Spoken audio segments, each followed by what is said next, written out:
पशुपालक मित्रांनो नमस्कार. मी अरविंद पाटील. मित्रांनो, आता फेब्रुवारी संपून आता मार्च महिना चालू झालेला आहे आणि आता जिल्हा परिषदेकडून जे काय व्हॅक्सिनेशन करण्यात येतं, म्हणजे उदाहरण सांगायचं झालं तर FMD foot and mouth disease आणि आपल्या मराठीमध्ये त्याला आपण म्हणतो लाळ्या खुरकत आजाराची लस किंवा लाळ्या खुरकत आजार. तर मित्रांनो, हा तसा बघायचा झालं तर हा विषाणूंच्या मार्फत हा पसरतो. म्हणजे थोडक्यात हे विषाणू आहेत. सगळ्यात महत्वाचं काय, हे कॅरियर आहेत, म्हणजे हे वाहक आहेत. म्हणजे हे कसे येऊ शकतात. उदाहरणार्थ हवेतून याचा प्रसार होऊ शकतो. दुसऱ्या गोठ्यावरती डॉक्टर जर ट्रीटमेंट करून आलं तर आमच्याही गोठ्यामध्ये ते येऊ शकतं. त्याचबरोबर काही व्हिजिटर असतात तुमच्या गोठ्यातली सुद्धा बघायला येणारी जी माणसं असतात ती अजिबात घेऊ नका. म्हणजे तुमचा गोठा सकाळी 8-9 वाजता बंद झाला की 4-5 वाजेपर्यंत गोठ्यात कुठलाही बाहेरचा माणूस अजिबात घ्यायचा नाही. याच्यामुळे सुद्धा होऊ शकतं. त्याचबरोबर इतर प्राण्यांचे, आता उदाहरण कुत्रा, आजूबाजूला जर कुठं जरी ते कुत्रे गेले किंवा मांजर असतील, पक्षी कावळा असेल, म्हणजे जिथं संसर्ग झालेला आहे तिथं जनावर जर ते प्राणी गेले, पक्षी आणि प्राणी गेले आणि तेच तुमच्या गोठ्यावरती जर आले तर निश्चितपणानं या ठिकाणी त्याचा प्रादुर्भाव होऊ शकतो. आणि काय होतं, जनावर अजिबात म्हणजे त्याला 15 दिवस स्वास्थ्य नसतं. त्या जनावराला तोंडातनं लाळ पडत असते, जिभेचे काटे प्रचंड वाढलेले असतात, जिभेच्या साली निघतात, सडे उकाळलेले निघतात, 2 खुराच्या मध्ये बेचक्यामध्ये सुद्धा म्हणजे त्याला काय म्हणूया आपण, जखमा होतात, कीड पडते, जनावरांची कार्यक्षमता कमी होते, दुधाचं उत्पादन कमी येतं. 10 लिटर दूध देणारी गाय 6-7 वरती येते, म्हैस तर अक्षरशः आटून जाते आणि 15-20 दिवस प्रचंड त्रास होतो. याच्यामध्ये किती हायर अँटीबायोटिक वापरणार, त्याचबरोबर किती त्याला एनालिसिस देणार, किती बी कॉम्प्लेक्स देणार आणि अक्षर त्या जनावरांची मानेची चाळण झालेली असते. इतका प्रचंड उपचाराचा खर्च असा जर मोठ्या गोठ्यामध्ये जर आउटब्रेक आला तर निश्चितपणानं खरं सांगतो वाईट परिस्थिती या ठिकाणी आपल्याला येते. तर आपल्याला वर्षातून 2 वेळेला हे लसीकरण करावं लागतं. एक तर ऑक्टोबर म्हणजे थंडीच्या अगोदर आपल्याला पहिला जंताचं औषध द्यायचं आणि जंताचं औषध दिल्यानंतर आपल्या या जनावरांना या लाळ्या खुरकत आजाराची लस द्यायची आहे. आता दुसऱ्यांदा कधी द्यायचं वर्षातनं, तर आपल्याला ज्यावेळेला थंडीमधून आपण उन्हाळ्यामध्ये प्रवेश करतो म्हणजे फेब्रुवारीच्या दरम्यान आपल्याला काय करावं लागेल, पहिला 15-20 दिवस अगोदर जंताचं औषध द्यावं लागेल डॉक्टरांच्या सल्ल्यानं आणि त्यानंतर ही जी लस आहे ही आपल्याला 15-20 दिवसानंतर त्या जनावराला द्यायला पाहिजे. सगळ्यात महत्वाचं, ही लस कुणाकुणाला द्यायची तर दाखवतो मी तुम्हाला. या ठिकाणी आता हे 4-5 महिन्याच्या ह्या रेड्या आहेत. तर ह्या रेड्यांना आपल्याला 5-6 महिन्याच्या वरती जर असतील तर यांना द्यायचं आहे.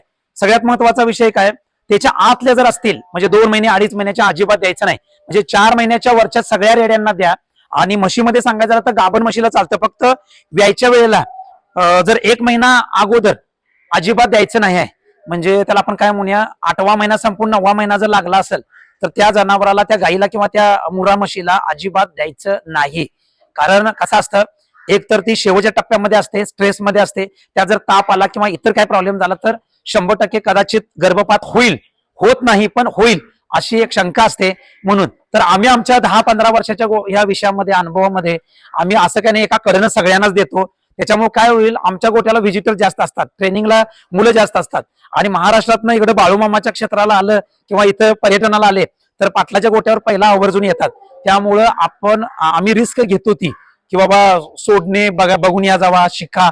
तर तुम्ही अजिबात असं करायचं नाही. प्रत्येक जनावराला या ठिकाणी ते व्हॅक्सिनेशन करणं गरजेचं आहे. आता जिल्हा परिषदेच्या दवाखान्यात मी आता या ठिकाणी 2-2 मिलीच्या 5-5 मिलीच्या त्या सिरिंज आणलेल्या आहेत.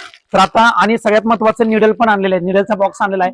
प्रत्येक म्हशीला नवीन निडल घ्यायची आणि प्रत्येक वेळेला हे या ठिकाणी आपल्याला हे काय करायचं, नवीन बदलायचं आहे. आणि हे देत असताना तुम्हाला एक काम करावं लागेल, या ठिकाणी हे आईसच्या पॅकमध्ये हे रक्षा कंपनीची व्हॅक्सिनेशन आहे. हे जिल्हा परिषद किंवा आपल्याला पशुसंवर्धन विभाग खरेदी करतं. तुम्ही प्रत्येक जनावराला वर्षातनं 2 वेळेला हे द्यायला पाहिजे. आल्यानंतर पर्याय नाही. 100% अक्षरशः लाखो रुपयाची वाट लागतेच्या वाढते आणि जनावर बिनकामाचं होतं. तर आपल्या पशुसंवर्धन विभागाकडनं अगदी केंद्रातून म्हटलं तर चालेल, तर प्रत्येकाच्या डोक्यात पशुसंवर्धन विभागाच्या आहे की हा आजार देशातून आमच्या बाहेर गेला पाहिजे. कारण हे दूध आपलं बाहेर जर एक्सपोर्ट करायचं असेल तर आपल्याला काही हे आउटब्रेक येतात, हे आपल्याला जिथल्या तिथं थांबवले पाहिजे हे व्हॅक्सिनेशन करून. तर पशुपालक मित्रांनो, आपण याची काळजी घ्या, तुमच्या गोट्यातल्या जनावरांची 100% काळजी घ्या. फेब्रुवारीमध्ये आता मी लगेच हा व्हिडिओ अपलोड करणार आहे. तुम्ही आता मी नवीनच आणलं, मी कालच आणलं आणि आज ह्याच्या पाठीमागे 15-20 दिवस झालं मी जंताचं औषध दिलेलं होतं आणि आता मी वॅक्सिनेशन करायला लागलोय. तर तुम्ही तुमच्या गोट्यातल्या जनावराला करून घ्या. आता कशा पद्धतीने करायचं मी तुम्हाला दाखवतो. तर आपण 2-2 ml प्रत्येक जनावराला द्यायचा. आता ह्या जवळजवळ 5-5 महिन्याच्या गाभण आहेत. ह्या रेड्या पहिल्या वेताच्या आहेत. आता इथून आम्ही सुरुवात करणार आहे. म्हशीला पण करणार आहे, गाईला पण करणार आहे. तर हे करूया.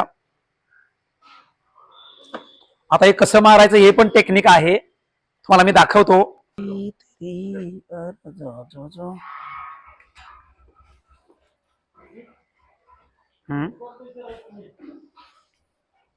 या ठिकाणी आपण आता यांना वॅक्सिनेशन करायचं आहे.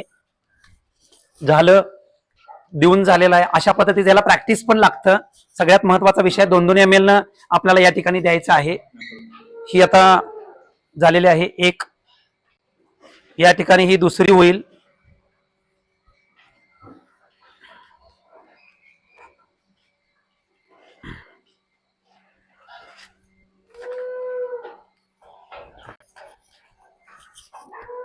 दुसरी पण या ठिकाणी झालेली आहे.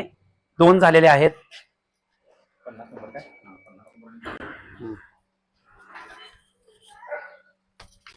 तिसरी पण झालेली आहे. 3 झालेले आहेत. हे प्रॅक्टिस आहे. अशा पद्धतीने आपण काळजीपूर्वक या ठिकाणी थोड्या वेळात आम्ही त्याला चोळणार आहे. तर मित्रांनो, हे तुम्ही वॅक्सिनेशन करणं अतिशय काळाची गरज आहे. प्रत्येकाला निडल वेगवेगळी घेतलेली आहे. सिरिंज तीच ठेवलेली आहे. काही वेळानंतर आपण सिरिंज पण हे जर पिस्टन वगैरे खराब झाला तर त्याचा आपण करायचा आहे. मित्रांनो, आपण आता ह्या सगळ्या निडल प्रत्येकाच्या वेगवेगळ्या घेतल्यात आणि 2-2 ml न आम्ही हे सगळं भरायला चालू आहे. आता गाभण ज्यांना 6वा, 7वा, 8वा महिना ज्यांचा होता त्यांचं सगळं झालेलं आहे. ह्या 4-4 महिन्याच्या टोचलेल्या आहेत. आता आपल्याला जो ग्रुप आहे, जो 14-15 महिन्यापासून ते 24 महिने 25 महिन्यापर्यंत आहेत, त्यांना आपण आता या ठिकाणी करायचं आहे. तर आपण आता त्यांना पण द्यायचं आहे. म्हणजे कशा पद्धतीनं लसीकरण केलं जातं हे पण तुम्ही बघितलं तर खूप चांगलं होईल.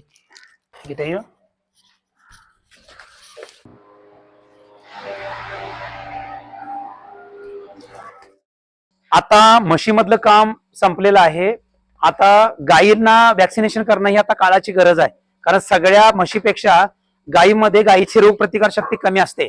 आणि अशा गायींना जर आपण या ठिकाणी जर सेफ्टी ठेवलं तर निश्चितपणानं डेअरी व्यवसायामध्ये भविष्यात खूप चांगलं या ठिकाणी अर्थशास्त्र मजबूत होणार आहे. तर आपल्या या सगळ्या जनावरांना काय करायचं आहे, लसीकरण केल्यानंतर चोळणं हे अतिशय महत्वाचं आहे. आता 2-3 दिवस त्या जनावराला ताप येणार आहे. कारण हा ताप दुसरा कुठला नसून हा ताप लसीकरण केल्यानंतरच्या बॉडीमध्ये आलेला स्ट्रेस असतो किंवा ताणतणाव असतो. आता याच्यामध्ये आपण एकच काम करू शकतो की लिव्हर टॉनिक, म्हणजे उदाहरणार्थ हिमलिओ या ठिकाणी जर दिलं तर त्याला भूक चांगली लागते. तर अशा पद्धतीने आपल्याला या जनावरांना सगळ्या लसीकरण आता करायचं आहे. तुम्ही तुमच्या गोट्यातल्या प्रत्येक गाईला, प्रत्येक रेडीपाडीला, प्रत्येक म्हशीला हे लसीकरण करायचंच. वर्षातनं लक्षात ठेवायचं, 2 वेळेला हे जर प्रॉपर लसीकरण झालं तर निश्चितपणानं तुम्हाला या ठिकाणी खरोखर चांगले रिझल्ट मिळतील. आणि तुम्ही बाहेरचा येणारा माणूस पहिला गोठा बघायला तुम्ही थांबवला गेला पाहिजे. म्हणजे कुणीही दूध संकलनाच्या वेळेला असेल, आधीमध्ये असेल, तुमच्या परवानगीशिवाय कुणालाही आत येऊ देऊ नका. कारण कसं असतं, लोक इकडं तिकडं फिरत असतात आणि हा आजारच मुळात असा आहे की आउटब्रेक येतोच. यासाठी गोठ्याला तसं बघायला गेलं तर गेट करणे, दरवाजा करणे आणि तुमच्या गोठ्याला जेवढी सेफ्टी, जेवढी त्याला म्हणतो बायोसिक्युरिटी जेवढी कराल तेवढी महत्वाची आहे.